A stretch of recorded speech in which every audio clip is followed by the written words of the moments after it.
Hi everyone, welcome back to another video. ACC's been given a huge free new update to version 1.8, and for the first time in what feels like years, I don't have a cold. Let's jump into ACC, let's do some driving, and let's run through some of the pretty awesome updates. Okay, so here we are then. We're in the cockpit of the new BMW M4 GT3, new in this version 1.8 of Assetto Corsa Competizione. There's a whole heap of new updates that come with 1.8 that I'll run through as we go for a little lap in the BMW. So let's do that now. So here we go then, at the Hungaroring for a nice lap in the new to ACC BMW M4 GT3. I've got my settings up on Epic. I'm running 1080 Ti at 1080p screens, and I'll come on to a reason why I'm doing that in a second. Currently I'm sitting somewhere between 50 and 60 FPS, so lower than I would ordinarily like, but anybody that's played ACC a lot on a lower end system, and not one that's right at the top of the scale, will know that sometimes ACC can be a bit of an FPS killer. But one of the updates, if I run through the main key factors, and there are a lot of updates, we've got all the new real-life 2021 entries and teams and drivers and cars, hence the new BMW. We've also got a heap of graphical updates. They, in the most part, aren't going to look vastly different, but there are two new systems that are now running, which we're going to try out briefly in a second, which is the NVIDIA DLSS and the AMD FSR. Those ultimately are performance sliders you can turn on now, which shouldn't cause too much of a graphical hit, but might help with that FPS and give you a little bit more, as we have a huge moment in the BMW.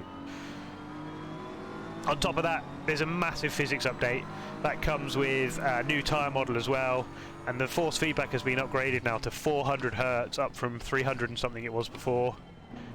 I think after a few laps I've done now recently in this car, I can't feel that force feedback. I think it might just be a placebo effect, but it does feel good, and I have to say, coming from iRacing, anytime I jump into ACC, the force feedback always delights me.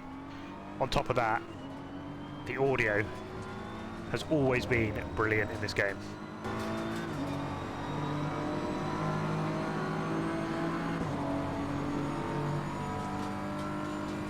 So that 400 Hz now, it's not just the force feedback that we're getting, it's across everything. So the tyre model, the suspension and the force feedback. It just means you're getting more through the steering wheel, more real life things being transmitted to you than at a faster rate than there was previous. And in theory, that should mean you're able to catch and hold slides easier, you can feel the curves a bit more, you can feel the road surface a bit more, which should help with your lap times and immersion. I mentioned there's a new tyre model. This is probably the bit I'm the most excited about. I think the tyre model's always been quite good in ACC, but the new one now means that you're going to feel those cold tyres having a lot less grip, and it's really going to hurt you trying to push on cold tyres more than before, which is quite realistic. Once you do get them up to temperature, supposedly they're going to hold their internal heat a little bit more realistically as well, which means you're not going to see a big drop off if you have a slow lap or something like that, which is a bit more realistic. And I think all of that extra feel in the tyres is really going to just add to that immersion.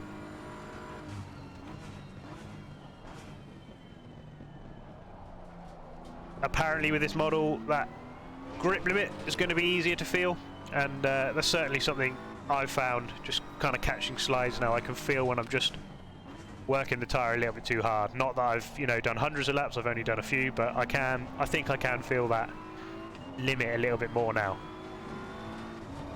On top of that, with the new kind of tyre heat model, as it were, we've all pushed too hard in sim and in real life on racing tyres that are too cold, and it just hurts you later down the line. You end up overheating the tyre, and then you end up with no grip at all, because you've just turned your lovely rubber into liquid.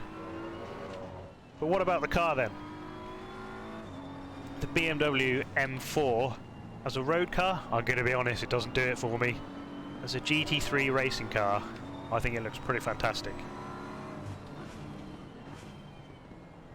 the more I've seen it in racing trim, the more it has appealed to me as well.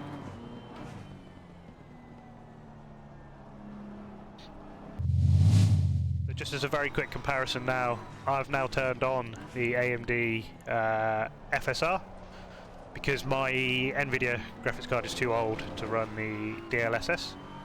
It does make it look slightly visually different. I can definitely see that I've turned it on. It's not taking anything away from the experience, but I can feel that I've turned it on.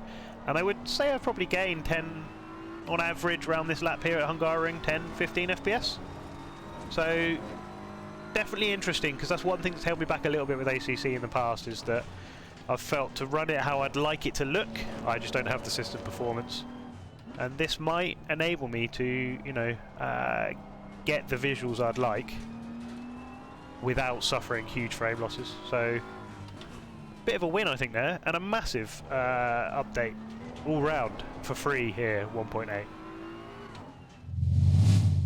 There we go, a little bit of an insight into the huge updates that have come with ACC. I'm definitely going to be jumping into it a little bit more. I'm excited for the new tyre model. It's nice to have the BMW as well in there. It definitely feels similar to iRacing, which is quite cool that we're getting that sort of overlap. And you know, anybody that follows the channel knows I spend most of my time in iRacing.